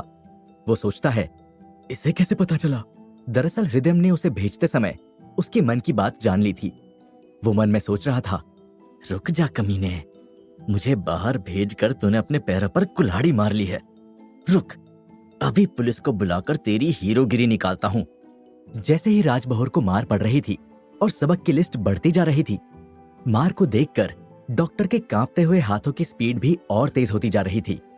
डॉक्टर ने कहा, हो गया। अरे वाह, तुम तो बहुत बढ़िया डॉक्टर हो, केवल 3 मिनट में पट्टी कर दी। डॉक्टर ने कराहते हुए कहा, बहुत दर्द हो रहा है, तो सुई निकाल सकता हूं क्या? हृदय ने डॉक्टर से कहा, अरे क्यों नहीं, तुमने बहुत अच्छा काम किया है, तुम्हारा तो हक बनता है, निकालो, आराम से निकालो। डॉक्टर ने सुई निकाली। वो अब कुछ राहत महसूस कर रहा था। हृदय ने डॉक्टर से कहा, तो डॉक्टर, सॉरी, अरे बार बार भूल जाता हूं, डॉक्टर साहब, आपको भी एक सबक सिखाना है। डॉक्टर ने घबराते हुए कहा, जो सबक आपने राजबहूर को बताए हैं मैंने सारे याद कर लिए हैं। अरे मुझे लगा आपको भी सिखाने पड़ेंगे। देखो राजबहूर, कुछ सीखो अपने डॉक्टर साहब से। देखा कितनी तेज मेमोरी है इनकी। लेकिन 2 सबक आपके लिए हैं, वो मैंने राजबहूर को नहीं सिखाए, उनको तो आपको ही सीखना पड़ेगा। अरे आप दूर क्यों खड़े हैं, मेरे पास सामने आए यहां। हृदय डॉक्टर की कुर्सी पर बैठा था। उसके सामने डॉक्टर आते हैं। हृदय कहता है, चलिए हाथ खोलिए। डरते हुए डॉक्टर अपना हाथ आगे बढ़ाता है। हृदय जोर के साथ नेम प्लेट डॉक्टर के हाथ पर मारता है। हृदय गुस्से से दांत पीसते हुए डॉक्टर से कहता है, पहला सबक, अपनी ड्यूटी पूरी ईमानदारी से करूंगा। चलिए अब दूसरा हाथ आगे करिए। अरे जल्दी करिए, मुझे जाना है, राजबहूर ने पुलिस बुलाई है, वो आती ही होगी। डॉक्टर ने हाथ आगे बढ़ाया, फिर उसे मार पड़ी। दूसरा सबक, आज के बाद किसी को साहब कहने के लिए नहीं कहोगे। हृदय ने कुर्सी से उठकर बाहर की ओर जाते हुए कहा, चलो, मुझे लगता है कि आज की क्लास तुम दोनों को हमेशा याद रहेगी। ये कहते हुए हृदय दरवाजा खोलता है। दरवाजे पर कुछ नर्स और स्टाफ के लोग कान लगाकर कमरे के अंदर चल रही बातों को सुन रहे थे। हृदय एक बार फिर डॉक्टर की ओर मुड़ा। वो दोनों डर जाते हैं। हृदय उनसे कहता है, अरे डरिए नहीं, मैं तो राजबहूर को यह बताने के लिए रुका हूं कि तुमने पुलिस को बुलाया तो है, लेकिन वो आएगी नहीं। हृदय ने अपनी बातों को जारी रखते हुए कहा, देखो, जैसे तुम लोग अपने काम को जितनी लगन से करते हो, तो दूसरे भी तुम्हारी तरह ही लगन से काम करते हैं। अब तुम खुद सोचो, तुम आराम से ठंड की इस रात में अपनी ड्यूटी छोड़कर सोते हो, तब तुम पुलिस वालों से कैसे उम्मीद रखते हो कि वो इस ठंड में यहां आएंगे, तुम्हारे एक फोन करने पर दौड़े चले आएंगे? क्या उन्हें किसी पागल कुत्ते ने काटा है? चलो अब मैं चलता हूं, सबको जय सिया राम। हृदय पारुल और आदर्श को लेकर बाहर आ जाता है। वो दोनों को साइकिल पर बिठाकर घर की ओर बढ़ता है। रास्ते में पारुल ने हृदय से कहा, मैं समझ गई कि तुम पुलिस ऑफिसर हो जो यहां पर सब ठीक करने आया है। मैंने ऐसा फिल्मों में देखा है। हृदय हंसते हुए पारुल से कहता है, अरे नहीं नहीं, मेरा यकीन करो, मैं मजदूर हूं, यहां काम खत्म होते ही चला जाऊंगा। पारुल ये सुनकर मन ही मन उदास हो जाती है। आदर्श को दर्द से राहत मिलने की वजह से वो हृदय की पीठ पर सर रखकर सो गया था। सुनसान रास्ते की खामोशी को साइकिल की खड़खड़ाहट तोड़ रही थी। हृदय मस्ती में साइकिल चला रहा था कि तभी उसे अपने हाथों पर कुछ महसूस हुआ। उसने देखा कि उसके हाथों पर पारुल ने अपना हाथ रख दिया था। हृदयम समझ गया था कि पारुल उसे पसंद करने लगी थी। उसके बावजूद हृदयम ने अपना बिहेवियर चेंज नहीं किया। हृदयम ने पारुल से कहा, आपको पता है, आपका चेहरा पुष्पा मूवी की हीरोइन से मिलता है। हकीकत में पारुल का चेहरा उस मूवी की हीरोइन के जैसा था। वही स्माइल, वही आंखें, वही बोलने का अंदाज, सब कुछ हूबहू था। पारुल ने हृदयम के हाथ को सहलाते हुए कहा, आप भी पुष्पा से कम नहीं हैं। एक मोड़ पर आते ही पारुल ने हृदयम से कहा, बस बस यहीं रुकिए। अगर पापा को पता चला कि हम आपके साथ साइकिल पर आए हैं तो वो बहुत गुस्सा करेंगे। हृदयम साइकिल रोक देता है। उन दोनों को छोड़कर वो कुछ दूर ही गया था कि पारुल ने आवाज लगाई, पुष्पा सुनो, रुको। दौड़कर आने की वजह से पारुल की सांसें फूल रही थी। उसने हांफते हुए कहा, हाँ, तुम्हारी अंगूठी गिर गई थी। ये उन अंगूठियों में से एक थी जो कुछ देर पहले उसने दादा भाई से ली थी। हृदयम ने अपनी जेब से सारी अंगूठियां और चेन निकालकर पारुल को देते हुए कहा, ये लो। पारुल ने हैरान होकर कहा, मैं नहीं ले सकती इन्हें, ये तुम्हारी हैं। ये मेरी तरफ से तोहफा है, रख लो। इनसे तुम अपने लिए एक स्कूटी खरीद लेना। तुम्हें स्कूटी चलानी तो आती है ना? पारुल ने अकड़ते हुए कहा, ऐसी वैसी नहीं हूं मैं। अपने स्कूल में सहेली की स्कूटी में 3-3 लड़कियों को बिठाकर चलाती हूं। हृदयम ने कहा, तब ठीक है, इन्हें रखो। नहीं, मैं नहीं ले सकती। कोई बात नहीं, मैं समझ गया। लेकिन आज के बाद भूल जाना कि कोई पुष्पा तुम्हारी जिंदगी में आया था, और मुझे पुष्पा भी मत कहना। ऐसा कहते हुए हृदयम दुखी होने की एक्टिंग करते हुए आसमान की ओर देखने लगता है। पारुल ने महसूस किया कि उसने हृदयम का दिल दुखा दिया है। वो उसे उदास नहीं करना चाहती थी। उसने हल्की आवाज में एक बार फिर हृदयम से पूछा, क्या तुम इन्हें सच में मुझे देना चाहते हो? तब हृदयम ने पारुल का हाथ पकड़ते हुए कहा, you need these, I don't need them, so you please take them. Hridayam के मुंह से इंग्लिश सुनकर पारुल हैरान होकर हृदयम की ओर देखने लगती है। हृदयम पारुल के हाथों में सारी अंगूठियां और चेन को पकड़ाते हुए पूछता है, श्रीवल्ली कहां खो गई? पारुल ने हृदयम का हाथ पकड़कर उसकी आंखों में प्यार से देखते हुए धीमी आवाज में हृदयम से कहा, मैं नहीं जानती कि तुम कौन हो और कहां से आए हो। तुम नहीं बताना चाहते तो मैं पूछूंगी भी नहीं। बस तुम मुझे इतना बता दो कि तुम्हारा असली नाम क्या है। हृदयम ने मुस्कुराते हुए कहा, मेरा नाम हृदयम है। पारुल ने आंखें बंद करके हृदयम के नाम को दोहराते हुए कहा, हृदयम। वो आहिस्ता आहिस्ता अपने घर की ओर चलने लगी। वो करीब 4-5 कदम ही चली थी कि उसने हृदयम को पलटकर देखते हुए कहा, हे पुष्पा, मैं तो तुम्हें पुष्पा ही कहूंगी। ये कहकर वो भागती हुई अपने घर चली गई। हृदयम ने अपने लिए होटल बुक किया था, लेकिन अपनी मां को उस हालत में छोड़कर वो होटल में कैसे सो सकता था। इसलिए हृदयम अपनी मां के घर से थोड़ी दूर एक पेड़ के नीचे लेटा हुआ था। ठंड बहुत थी, लेकिन समय समय पर उसका लॉकेट धीरे धीरे जगमगाते हुए उसके शरीर को गर्मी दे रहा था। हृदयम कुछ सोच रहा था कि तभी उसकी मां का फोन आता है। हृदयम की मां ने पूछा, हेलो बेटा, तू कहाँ है? हृदयम ने झूठ बोला, मां, मैं होटल में हूं। तू ठीक तो है ना बेटा?